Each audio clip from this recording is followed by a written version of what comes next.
Hello.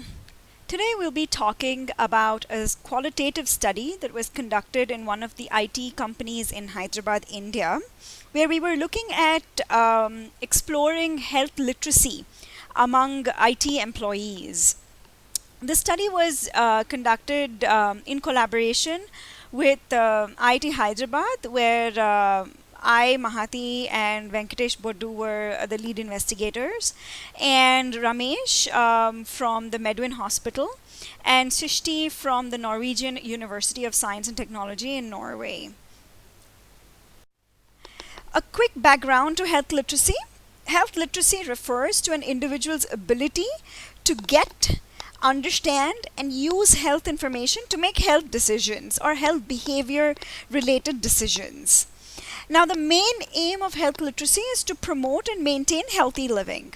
And the key aspects of health literacy is to make the information as available as possible to the individuals.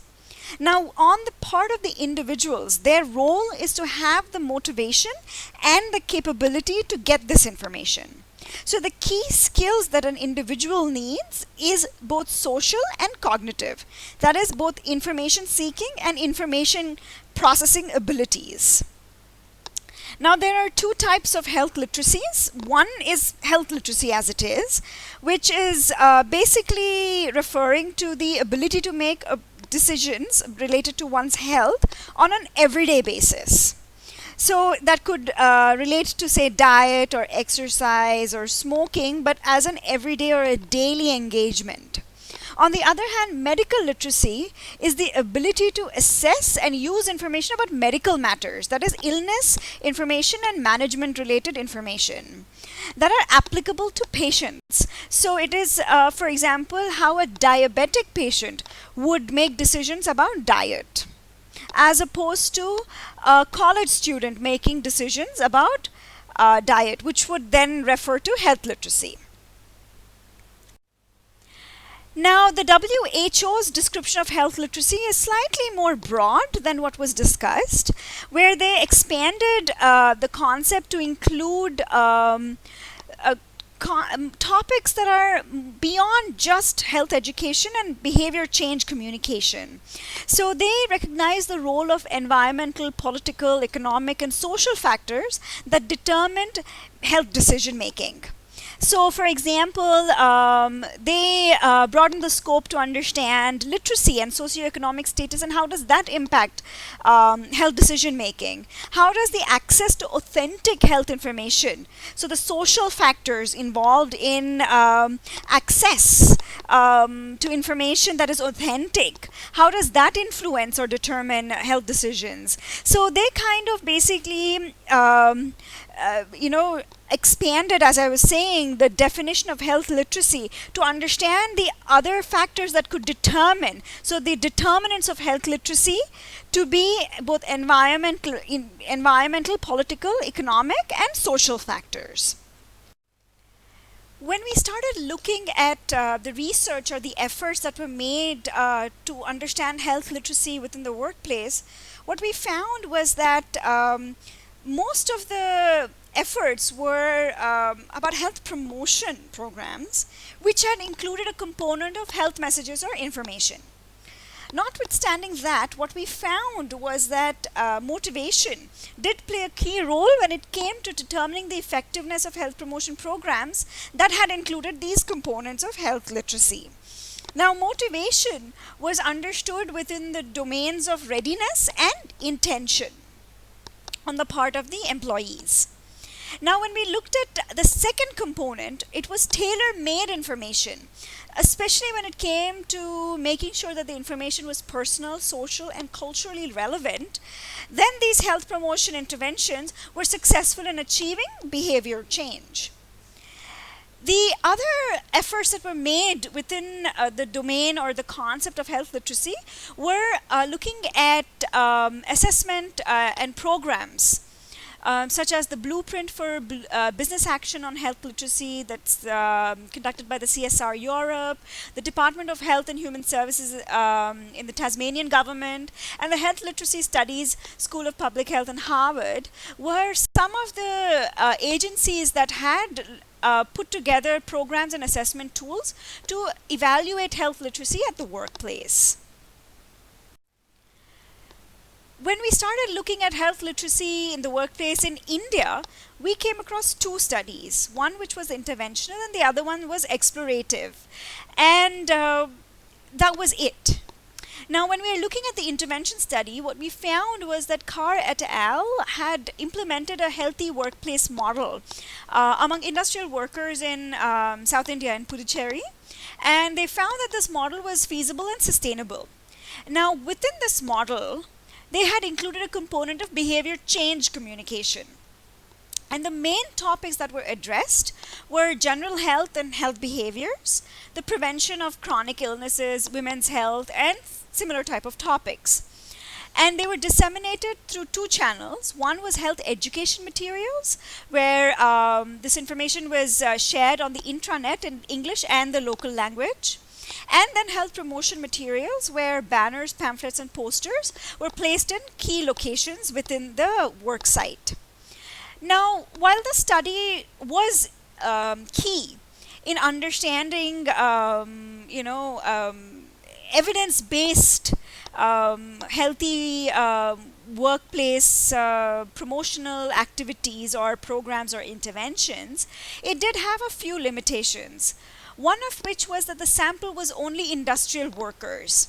And they have very different work ethics and work timings and work situations and demographics as compared to other workers. Say, for example, in government locations or organizations, and say, for example, in IT environments.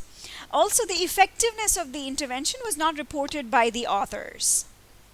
The second study, as I was saying, was an exploratory study that was conducted by Haldia, and they examined the level of knowledge about occupational health issues and the consequence or the subsequent preventive behaviors among salt workers in India. Now, the main findings of this study was that almost all the workers had reported encouragingly adequate awareness about their occupational hazards, protective measures to be taken, and the benefits of these protective efforts. However, only some of the workers actually used any non-traditional preventive techniques like using cloth masks or wearing spectacles, goggles, shoes, and similar safety measures. But when they were asked about the reasons for non-adherence of these safety materials on a regular basis, they had reported saying it was due to the non-availability, non-affordability, and the discomfort that was caused by these safety measures. So what the study highlighted was that there was a gap between health awareness, health information processing, and the available opportunities to use this information to make appropriate health protective behaviors or decisions. Now, again, while this is perhaps the only study that looked specifically at health literacy among employees in India, they had failed to focus on broader health behaviors, and they only looked at health protective behaviors within the work site, not looking at perhaps any health behaviors that they engage to counter the effects of non-adherence of safety measures when they're off the work site, maybe at home or so on and so forth. And they also did not explore the sources of information. So where did and how did the workers understand or have awareness about these occupational hazards? Where did they get this information from? And also, they didn't really explore the experiential aspects of health literacy. So how were, say, for example, the workers navigating this health information? What was the process that led them from making sense of the occupational hazards and then understanding the corresponding protective measures, for example? And how was that then relating to decision making, either of adherence or of non-adherence? So coming on to looking at programs this is not research work, but these are programs or efforts that were made in promoting workplace wellness in India. There was one major effort that was made by the World Economic Forum and the WHO back in 2008, where they had jointly held an event called the Workplace Wellness as a Strategic Imperative. And the two main outcomes of this event was, one, they were able to identify gaps and opportunities to develop workplace wellness, and the group had proposed specific actions and commitments to achieve workplace wellness. And in 2012, rogworld, which is a global NGO that was established in India, started focusing on preventing non-communicable diseases through health education and lifestyle change. So they had instituted the Healthy Workplace Programs and Awards to evaluate how companies were conducting their health education and lifestyle change efforts. And the criteria that they had included were multifaceted. So they had said that tobacco policy should include topics and efforts such as banning of tobacco use, including support systems for employees to help quit tobacco use, etc. And in terms of healthy eating, physical activity, work-life balance, shifting mindsets, and other activities were all included in understanding the criteria for awarding a certain company for their healthy workplace programs. Now, there were 3 levels of awards, and based on how many criteria were met, they were awarded that particular award. Now, one thing that stood out was that health literacy was not clearly and specifically acknowledged, discussed, and incorporated as one of the most important, in fact, the primary tool for health promotion. So it was yet again included as only a component, as was done worldwide. It was only included as a component for health promotion, and didn't look at health literacy as an individual topic that needed to really be delved into. So the aims of our study was to explore Indian IT employees' conceptualization of health and illness, then what was their knowledge levels when it came to health behaviors and of chronic illnesses, and then also looking at their sources of health information. So we had recruited 13 participants for this study from an IT company in Hyderabad, India, and for anonymity and confidentiality purposes, we cannot disclose the name of this IT company. And all the participants had no diagnosed illness at the time of the study. Now, we had semi-structured interviews that were conducted in a private room within the company premises. The interview topics were beliefs about health and illness, awareness and knowledge about health behaviors such as diet, exercise, smoking, and alcohol consumption, awareness and knowledge about chronic illnesses, that is diabetes, heart diseases, and cancer, and the sources of health information. Now, the average length of the interview was 36 minutes, and all the patients were given pseudonyms to maintain their confidentiality and anonymity. And we used IPA as the tool to analyze the data.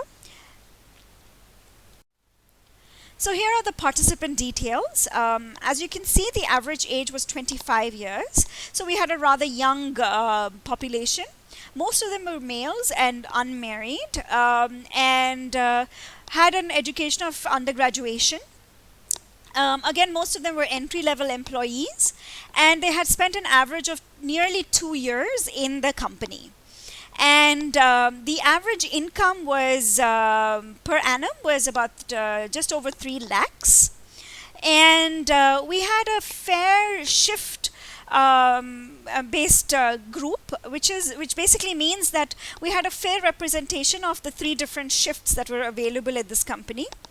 And the time that the participants spent in commuting was an average of 46 minutes. And why this is an important thing is that it comes up as one of the issues that the participants face as reasons for not engaging in health behaviors. Now, in terms of the health behavior information that we could get from our participants was about the meals that were eaten at work. That is, they were not home-cooked meals, per week, and it was an average of only 2 meals, so that's not too bad. And the number of hours that they had spent on physical exercise per week was about 3 hours. So that's approximately about 180 minutes, which is at par with the global norms of 150 minutes per week. And in terms of the number of hours they had spent sleeping, the average per day was about 6 hours, just over 6 hours. So it's still a little less than the recommended hours of sleep that they should be having. Now, these are the 5 main themes that emerged from our study, which I'll be talking about in turn now. So the first theme was about the late definitions of health and illness. All our participants were able to define health as the absence of illness and being physically able, instead of the presence of wellness. Now, they also defined illness as both a physical and a psychological concept, where the illness impacted one's mental well-being. So this was highlighted right across our interviews, and it sort of emphasized that participants were conceptualizing health as an indication of only physical ability. On the other hand, they were able to look at illness as both a physical and mental experience.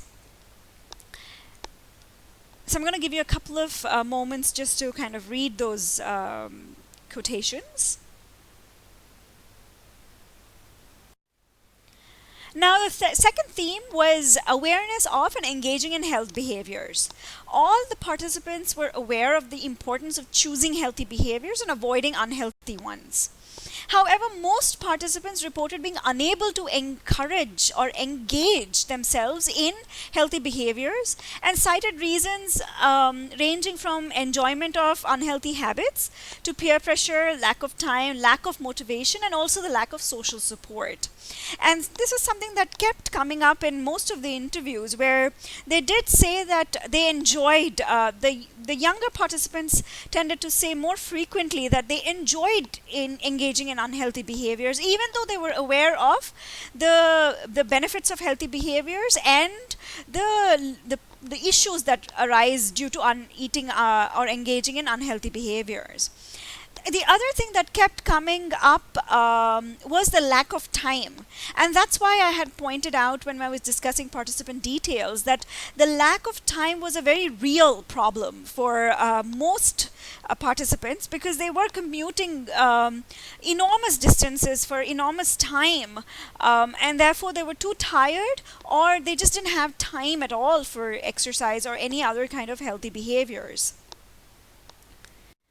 Now, the third theme dealt with the awareness of and knowledge about chronic illnesses. Now, most participants were aware of and able to give a lay definition about chronic illnesses. However, some participants reported being unaware about these illnesses and suggested a need for information. Now, what was interesting was that the participants were able to the ones who were able to accurately describe chronic illnesses using medical jargon had obtained this information through their personal experiences and not because they had been provided it, either in a formal capacity or that is through the government or through the institution or organization, or even in an informal capacity.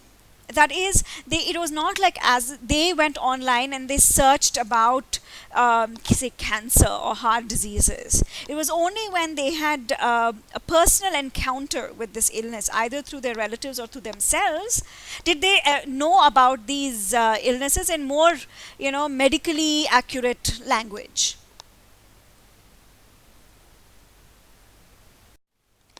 The fourth theme, and perhaps to me one of the most interesting theme, was there was a link between knowledge about health behaviors and the medical explanations of these chronic illnesses. So when we started looking at how come these participants were able to give such, that there were some participants who were able to give us descriptions of chronic illnesses in very vague terms, and in perhaps layman terms, there was this subset of participants who were able to describe these illnesses in medically specific language. which was basic, yes, but it was still fairly specific and accurate. And what we noticed was that there was a link between the participants who were able to give us medically correct or accurate descriptions and their awareness of the benefits of choosing healthy behaviors. So there seems to be a link between knowing medical terminology and also between engaging in or not engaging as much as knowing or being aware of the benefits of healthy behaviors. Now, the last theme explored the sources of health information. And what was discouraging to know was that all the participants had navigated the concepts of health, illness, and wellness and health behavior entirely on their own. And their main sources of health information were internet and their family and friends. So that is fairly discouraging to know that almost all of them had reported that they got information through secondary sources that could not necessarily be authentic.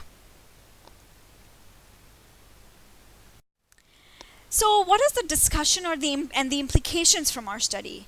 The first and most important one was that the study was raising questions about what were the existing institutional and in fact governmental support in providing employees with accessible health education, as well as training individuals with skills on methods to consume this information, and how do you translate that into making daily healthy lifestyle choices. So it is one thing to be able to provide accessible, authentic, accurate health information to these employees, but it's also important to train them with the skills to be able to consume this information, interpret this information accurately and effectively, so that they can translate this into their daily lifestyle choices.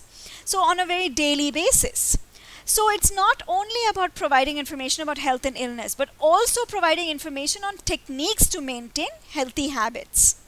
So for example, they could create a health discussion group. So as we could see in some of the previous quotes, the employees had said that they shared information among themselves or with other colleagues or with friends. So how about creating a health discussion group that actually sat together and searched for through authentic resources that were provided by, say, the institution, and they could then discuss about these topics at work. And also like providing them on tips about how to handle peer pressure during social events if they did not want to engage in unhealthy habits. And finally, it was observed that participants who were aware of the benefits of healthy habits were also those who understood and used medical jargon. So it may be possible, in fact, to deliver the health information which is slightly medically descriptive. So that's pretty encouraging to know that one doesn't necessarily have to provide health information that is extremely basic, but actually they could provide some medical description so that it'll help participants understand the health behaviors and the link it may make to chronic illnesses, for example. And also what is encouraging is that the employees were receptive to slightly medicalized jargon. So with that, I'm done with our talk today. And if you have any queries, comments, and feedback, please feel free to contact any one of us on the email addresses mentioned above, or rather in front of you.